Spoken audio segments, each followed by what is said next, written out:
Sveiki visi, čia LTU tutorials ir šiandieną parodysiu, kaip dirbti su curves.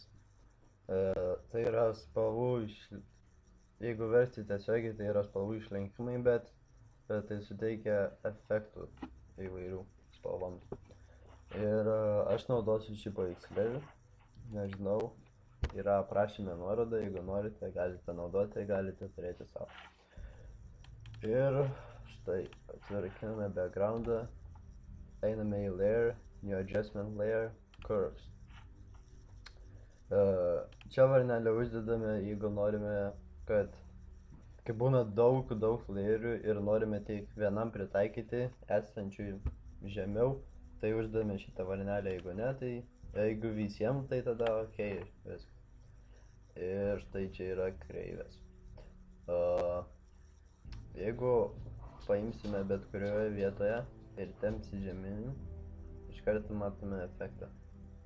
Tamsėja čia. O jeigu viršui, šviesėja. Tai aš paliksiu taip ir toliau eisiu prie raudonos, nes čia yra raudona ir man biškai nepatinka. Tad nuimsiu raudonos.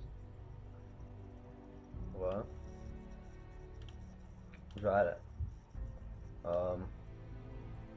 Žalę iš vis norėčiau sumažinti ir uždėti daugiau mėlynos.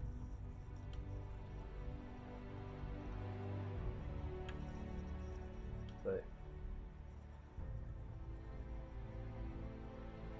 Ir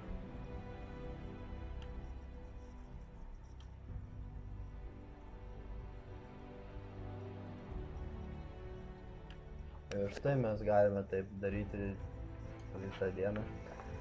Ir toks yra efektas. Išjungiame, iškart matome, tai taip yra.